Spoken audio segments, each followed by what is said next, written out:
నేను మీ అమర్ రెడ్డి. ఈరోజు ఒక సింపుల్ క్యాలిక్యులేషన్తో వచ్చాను మేము ముందుకు. గ్రావా బిజినెస్ పార్క్ అందరూ వినే ఉంటారు కదా.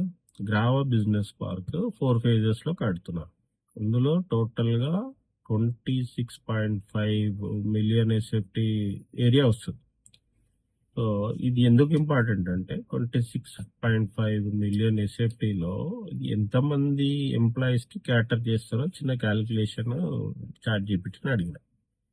సో అది ఏం చెప్పిందంటే బేసిక్గా ఏ గ్రేడ్ ఆఫీస్కి అయితే డెస్క్కి 40 to 60 ఎస్ఎఫ్టీ సరిపోతుంది. Circulation and pantry area, meeting rooms, server rooms, reception area, lobbies, అది ఇది అన్ని కలిపి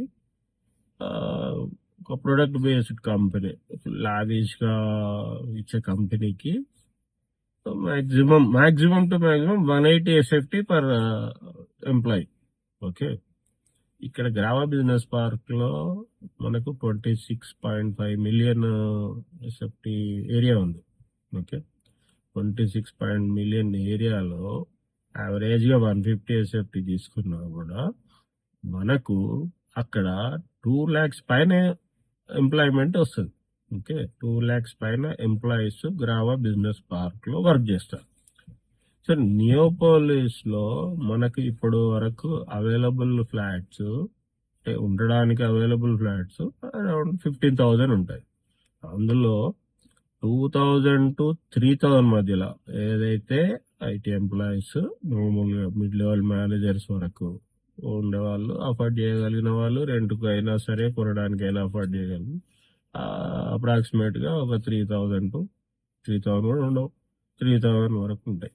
సరే, దాని చుట్టుపక్కల నియోపోలిస్ చుట్టుపక్కల మొత్తం కలిపినా కానీ మనకి ఇప్పుడు అవైలబిలిటీ గ్రావా బిజినెస్ పార్క్ లో వర్క్ చేసే వాళ్ళకి అవైలబిలిటీ చుట్టుపక్కల ఎంత ఉంది? ఒక 10,000 యూనిట్స్ ఉన్నాయి.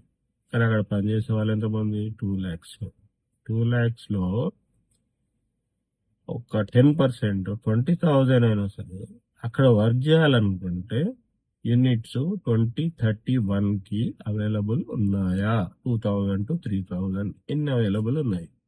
అది లెక్కేస్తే అందరూ ఇన్వెంటరీ అవైలబుల్ ఉంది అంటారు. కానీ గ్రావా బిజినెస్ పార్క్ ఒకటే ఎగ్జాంపుల్ కి అందులో పనిచేసే ఎంప్లాయీస్ కి చుట్టుపక్కల ఒక 5 kilometers రేడియస్ లో ఒక 2,000 ఎస్ఎఫ్టీ ఫ్లాట్ దొరకాలంటే చాలా ఇబ్బంది.